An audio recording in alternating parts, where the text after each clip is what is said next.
नमस्कार दोस्तों, कहानी को शुरू करने से पहले हमारे चैनल जानवी की कहानियाँ सब्सक्राइब कर ले और घंटी को दबा दे जिससे हमारी वीडियो आप तक पहुंच सके। आइए कहानी को शुरू करते हैं।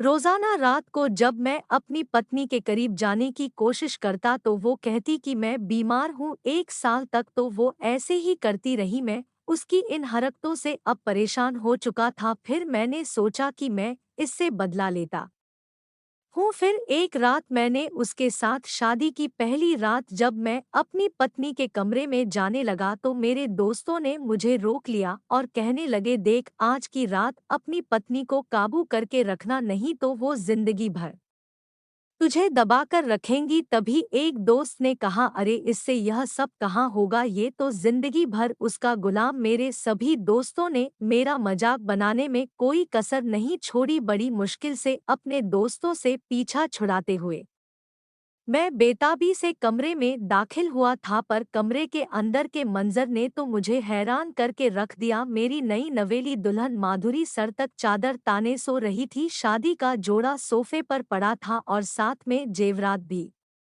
ड्रेसिंग टेबल पर बिखरे हुए थे। मेरे तो सारे जज्बात ठंडे पड़ गए थे। मैंने घड़ी की तरफ नजर डाली तो रात के 11 बज रहे थे। इतना ज्यादा वक्त भी नहीं हुआ था और शादी के माहौल में तो इतना वक्त हो ही जाता है। तो क्या नई नवेली दुल्हन थोड़ी देर तक अपने पति का इंतजार भी नहीं कर सकती है, या सिर्फ मेरे साथ ही ऐसा हुआ था? मुझे कुछ समझ में नहीं आ रहा था। मैं तो पिछले 1 महीने से एक एक दिन गिन रहा था और हर रात करारी से बिस्तर पर करवटें बदलता था। मुझे तो शादी की पहली रात का बेसब्री से इंतजार था कि आज की रात हम दोनों एक दूसरे के साथ मोहब्बत भरी बातें करते और अपनी तमाम ख्वाहिशों को पूरा करते। लेकिन शायद मेरे और माधुरी के जज्बात अलग अलग थे। वो मेरी तरह मेरे लिए बेकरार नहीं थी, इसलिए वो मेरे आने से पहले अपने कपड़े भी बदल ली थी। जिस रात का मुझे बेसब्री से इंतजार था वो रात तो आ गई थी, लेकिन बाकी सारे ख्वाब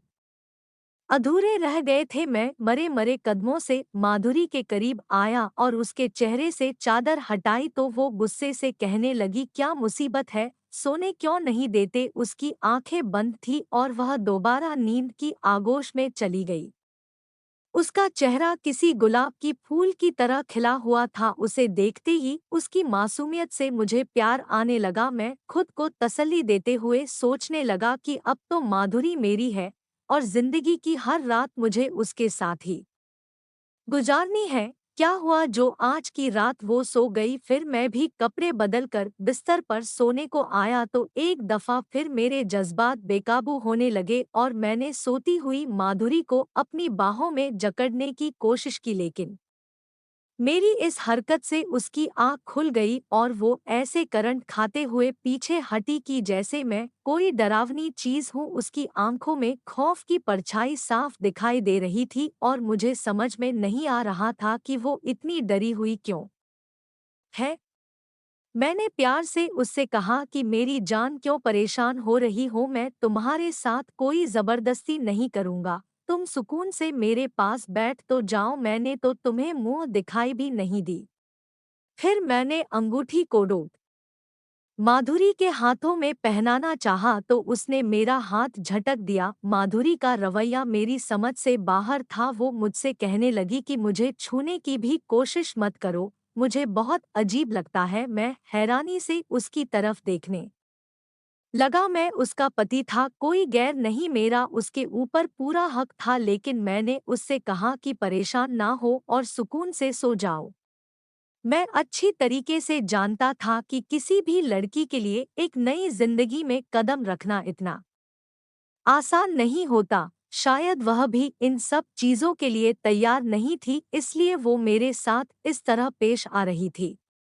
थोड़ी देर में वह दोबारा चादर ओढ़ सो गई थी और मैं भी करवट बदल कर लेट गया था। मैं एक पढ़ा लिखा इंसान था। मैं ये जानता था कि पति पत्नी के रिश्ते को सोहबत, मोहब्बत, सब्र और कुर्बानी से ही परवान चढ़ाया जा सकता है, मगर मुझे यह एहसास नहीं था कि ये रिश्ता मुझसे इतनी बड़ी कुर्बानी मांगेगा। अगली सुबह जब वो सो कर उठी तो वो रात वाली नाराज नाराज सी माधुरी कहीं गायब हो चुकी थी। वो अच्छी तरीके से तैयार हुई इससे पहले कि मैं उसके साथ कुछ करता वो कमरे से बाहर निकल गई। बाहर मेरे मम्मी पापा का उसने बड़े प्यार से पैर छुआ और उनके पास बैठ गई। उसका ये रूप देखकर मुझे बहुत खुशी हुई। मुझे यकीन हो गया था कि वो जल्दी ही हमारे घर में अपनी जगह बना लेगी। मैं वहीं पर बैठा उसे देख रहा था।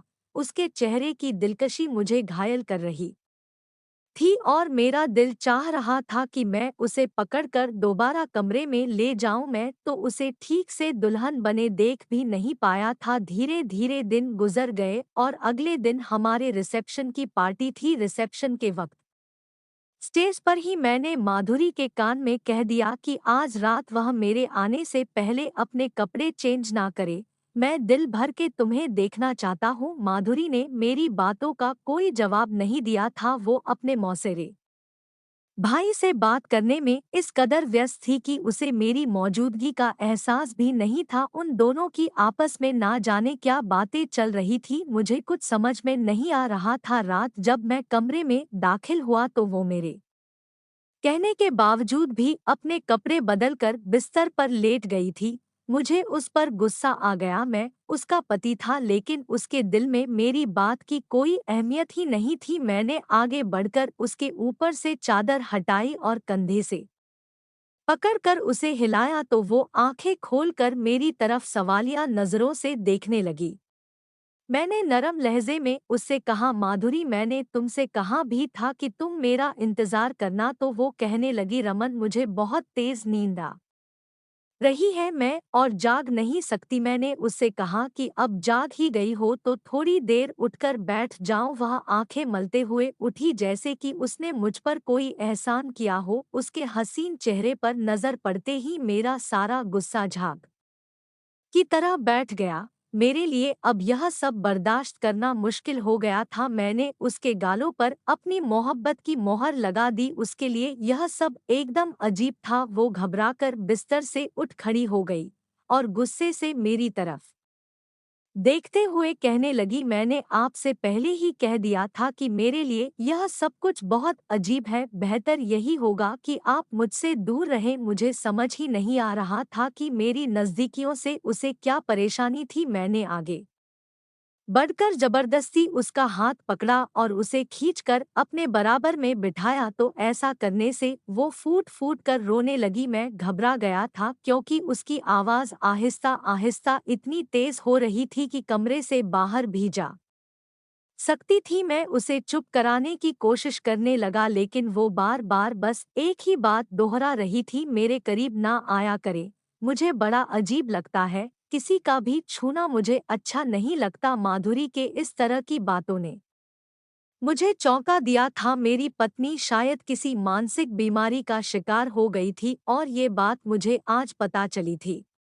वो कहने लगी कि मुझे कुछ वक्त चाहिए, उसके बाद सब कुछ ठीक हो जाएगा। लेकिन मेरे अंदर तो एक आग जल रही थी और बर्दाश्त अब खत्म होने को थी। मैं 30 साल का एक जवान मर्द था जिसकी अपनी कुछ ज़रूरतें भी थी। मैं अपनी पत्नी पर जी भर के मोहब्बत लुटाना चाहता था लेकिन वो तो मेरे हाथ लगाते ही इस कदर हरकतें करती की इसके आगे मैं कुछ सोच भी नहीं सकता था। घर में अगर मेरे माँ बाप मौजूद नहीं होते तो शायद मैं उसके रोने पर नहीं जाता और जबरदस्ती अपनी ख्वाहिश पूरी कर लेता, लेकिन मेरे लिए फिलहाल ये मुमकिन नहीं था। घर में मेरी जवान बहन और भाई भी मौजूद थे। मेरी कोई भी गलत हरकत मुझे मेरे ही घरवालों की नज़रों में गिरा सकती थी, इसलिए मैंने अपने दिल पर पत्थर रख लिया। वो तो दोबारा सुकून की नींद सो चुकी थी लेकिन मेरी नींदें उड़ गई थी क्योंकि यह एक दो रातों की बात नहीं थी और ये परेशानी ऐसी थी कि मैं यह बात किसी को बता भी नहीं सकता था और ऐसे हर रात गुजारना मेरे लिए मुश्किल था।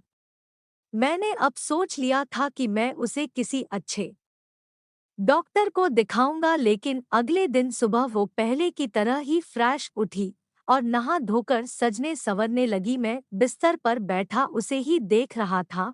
वो सच संवर कर कमरे से चली गई और मैं अपना दिल मसल कर रह गया। मैं कमरे से बाहर निकला तो मुझे देखते ही मेरी माँ ने मुझसे कहा कि माधुरी को 1-2 दिनों के लिए उसके मायके छोड़ आओ, इसके घरवालों का फोन आया था। माँ की बातें सुनकर मैं खामोश हो गया और जब कमरे में आया तो देखा माधुरी खुशी खुशी अपना सामान पैक कर रही थी। मायके जाने की खुशी उसके चेहरे पर साफ झलक रही थी कि वो आज बहुत खुश है। फिर मैं उसे उसके मायके छोड़ आया। 2 दिन बाद जब मैं उसे लेने गया तो वो अपनी मौसी के बेटे के साथ ड्राइंग रूम में बैठी ना जाने क्या बातें कर रही थी।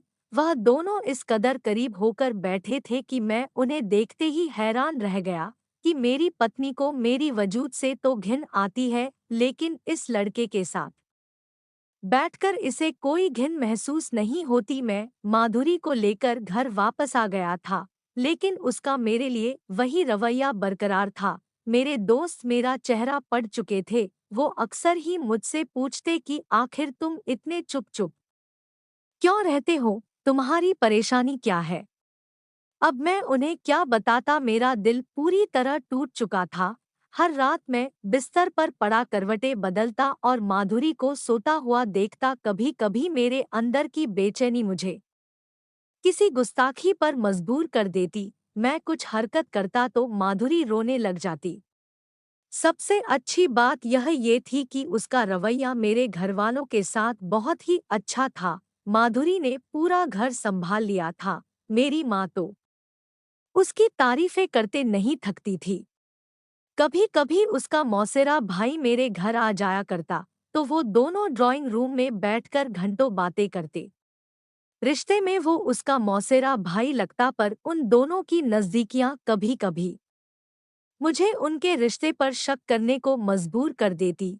लेकिन ऐसी कोई ठोस वजह नहीं थी कि मैं अपनी पत्नी पर कोई गलत इल्जाम लगाता। वक्त तेजी से गुजर रहा था और हमारी शादी को 1 साल होने वाला था, लेकिन अभी तक हम दोनों के दरमियान कोई रिश्ता नहीं बना था। दुनिया की नज़रों में हम पति पत्नी तो जरूर थे, पर हम दोनों के बीच की दूरियों से सिर्फ हम दोनों ही वाकिफ थे। अगर माधुरी मेरी मोहब्बत ना होती तो शायद मैं अभी तक अपने माँ बाप को सारी हकीकत बता देता।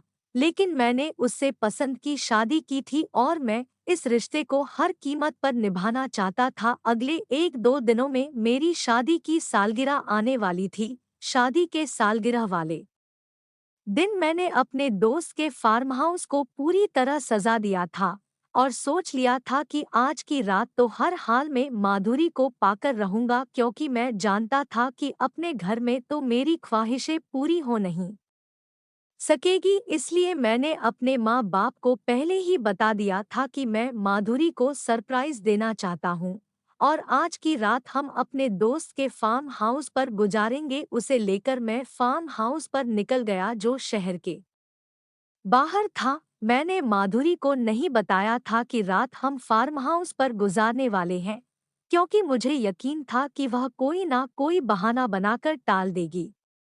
मैं उससे बदला लेना चाहता था और मैंने सोच लिया था कि सारी रात मैं उसे अपनी मोहब्बत से इस तरह जकड़ कर रखूंगा कि उसके अंदर की सारी कराहियत निकल जाएगी। फार्म हाउस पर पहुंचकर माधुरी को पता चला कि हम दोनों यहाँ पर अकेले हैं। जब उसे पता चला कि हमारे घर वाले नहीं आएंगे तो यह जानकर वो गुस्से में कहने लगी कि हम शहर से इतनी दूर अकेले यहाँ पर क्या करेंगे, अभी और इसी वक्त घर चलिए। मैंने उसकी एक न सुनी और उसे बाजुओं से उठाकर सीधा कमरे में ले जाकर बिस्तर पर पटक दिया। माधुरी, तुम्हारी मोहब्बत में मैंने 1 साल अपनी जज्बात का कत्ल किया है, लेकिन अब मेरे लिए यह सब बर्दाश्त के बाहर है। तुम मेरी पत्नी हो और हमारे बीच हर रिश्ता बिल्कुल जायज़ है, इसलिए अब मैं इंतज़ार नहीं कर सकता। यह सब कहने के बाद मैं जैसे ही उसके करीब गया तो वह मुझे धक्का देकर बेड पर खड़ी हो गई और फूट फूट कर रोने लगी। रोते हुए उसने कहा कि वो किसी और से मोहब्बत करती है, और मोहब्बत ही नहीं, मैंने अपने माँ बाप के चुपके उससे शादी भी कर ली है। माधुरी की बात सुनकर मेरे कदमों तले से जमीन निकल गई। यह कैसा सच था जो मुझे शादी के 1 साल बाद पता चला वह मेरी नहीं बल्कि किसी और की पत्नी है।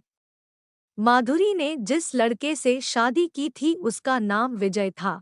विजय माधुरी के मौसी के बेटे अजीत का दोस्त था। अजीत ने ही विजय और माधुरी को मिलवाया था और इन दोनों की मोहब्बत 3 सालों तक परवान चढ़ती रही। माधुरी ने अपने और विजय के रिश्ते के बारे में अपने घरवालों को बताया था, पर उसके घर वाले माधुरी की शादी विजय से करने को राजी नहीं हुए, इसलिए इन दोनों ने चुपके से शादी कर ली थी। विजय माधुरी को बस यही तसल्ली देता रहा कि जब उसे कोई अच्छी नौकरी मिल जाएगी तो वो अपने घरवालों को अपनी शादी का सच बताएगा, और जब घरवाले मान जाएंगे तो वो माधुरी को अपने घर लेकर जाएगा। पर 1-2 साल बाद भी उसकी कोई नौकरी नहीं लगी और ना चाहते हुए भी माधुरी ने खामोशी से मुझसे शादी कर ली। इसीलिए माधुरी मुझसे दूर दूर रहती है और शादी से लेकर आज तक वह इसी इंतजार में है कि कब विजय अपने घरवालों को मनाएगा और अपने शादी की सच्चाई सबको बताकर उसे अपने साथ ले जाएगा। माधुरी विजय की मोहब्बत का दामन थामे इस इंतजार में जिंदा थी कि एक ना एक दिन वो उसे लेने जरूर आएगा, लेकिन माधुरी की बातें सुनने के बाद मैं बहुत अच्छी तरीके से जान गया था कि विजय ने माधुरी का इस्तेमाल किया है। मैंने माधुरी को बड़े प्यार से अपने पास बिठाया और पूछा, अच्छा यह बताओ कि तुम विजय के साथ रहना चाहती हो? मेरे इस सवाल पर माधुरी खामोश हो गई। माधुरी की शक्ल बता रही थी कि उसे अंदाजा हो गया है कि विजय ने उसे इस्तेमाल किया और वो कभी उसे नहीं ले जाएगा, वो बस उसे झूठी तसल्लियां दे रहा था। मैंने माधुरी को समझाया, तुम बेफिक्र मेरे साथ रह सकती हो, और रही विजय की बात तो मैं कानूनी तरीके से तुम्हारा उससे तलाक करवा दूंगा। मेरी बात सुनकर माधुरी के चेहरे पर मुस्कुराहट आ गई और उसकी आंखों से आंसू टपकने लगे, लेकिन ये आंसू गम के नहीं, खुशी के थे। मेरे मुंह से इतना सब कुछ सुनने के बाद वो आकर मेरे सीने से लग गई और कहने लगी, आप ही मेरी सच्ची मोहब्बत है। नादानी में आकर मैंने गलत इंसान को चुन लिया था। अगले कुछ दिनों में मैंने तलाक के पेपर्स को बनवाकर विजय और माधुरी का तलाक करवा दिया। माधुरी ने गलत इंसान पर भरोसा करके बहुत से रिश्तों को खतरे में डाल दिया था। अगर मुझे उससे सच्ची मोहब्बत ना होती तो शायद मैं उसे बहुत पहले ही छोड़ दिया होता। लेकिन वो मेरी मोहब्बत थी, इसलिए मैंने उसके सारे गुनाहों को नज़रअंदाज करते हुए उसे अपना लिया था। लेकिन मेरी तमाम बहन बेटियों से यह गुजारिश है कि किसी भी ऐसे शख्स की बातों में आकर अपनी जिंदगी बर्बाद ना करें, क्योंकि हर किसी की किस्मत में मुझ जैसा व्यक्ति नहीं होता।